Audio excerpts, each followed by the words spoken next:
What's up, guys? We're getting ready to do another smash video. We're just moving a few things around with the crane before we get started, but let me show you what we're going to smash, and hopefully it'll be a good one. We've sort of still got everything spread out. He's moving it all to one spot with the crane.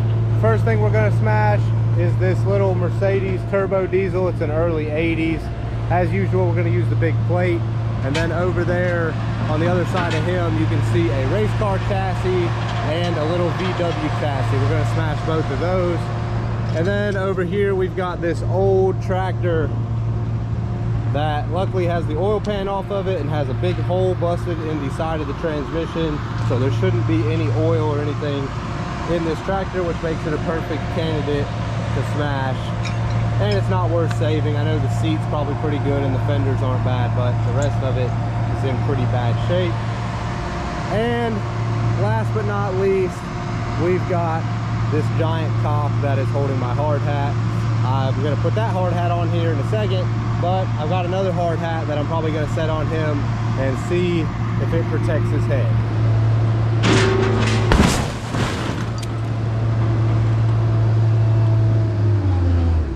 As usual, it absolutely annihilated the car. That thing's so heavy on the back, we're actually doing a wheelie in the front. And the back is flat to the ground. We're going to pick it up again and drop it on the front, but you can see how heavy that thing is. It split the rear wheel. But let's drop it again and see what it does. Surprisingly, the front suspension held up way better than I expected. The hood did not, but look at how the hood sunk down in between the fenders on both sides. That's pretty funny. And obviously the dash and steering wheel is annihilated, but the front of the car held up way better than the rear of the car. And from the first drop, check out how flat the trunk lid and the very bottom of the car got. That thing's like maybe 6 inches thick now. Before we smash it, I figured I'd give you another close-up look at this little VW chassis. It's actually pretty cool, but it's in pretty bad shape. I don't think it's worth saving, but I bet at one time somebody had this thing fixed up and had it looking pretty cool.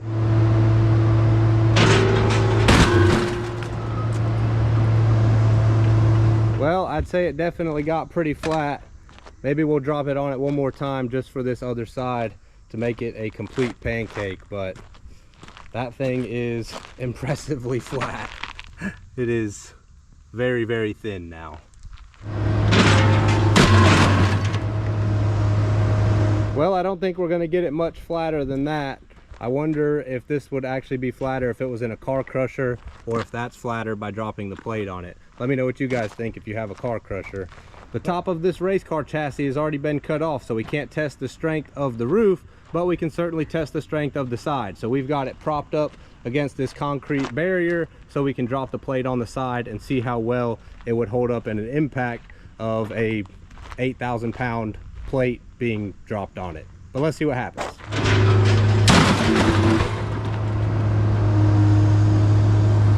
Okay, well, one of two things happened. The cage was either severely weakened from the first drop and this thing absolutely folded to nothing, or the plate landed on the concrete barrier the first time, preventing it from folding it down like this.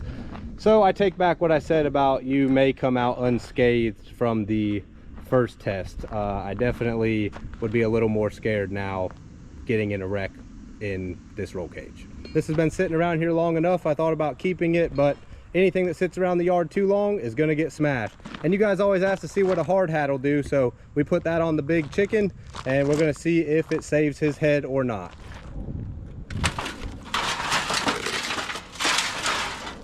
Just so you guys can see how flat this thing actually got, it is impressively flat. How much did you guys pay for this to be a piece of art to hang on your wall? He's using the crane to move this tractor over so we can smash it, and when he grabbed the tire with the grapple, it started spewing out a bunch of water. I'm wondering if a customer did that on purpose to try to get over of us on weight, or if they just did that to weigh down the back of the tractor and they forgot to either drain it or didn't think about it before they brought it into the yard. But whoever brought it certainly got paid for the water weight that was in the tires.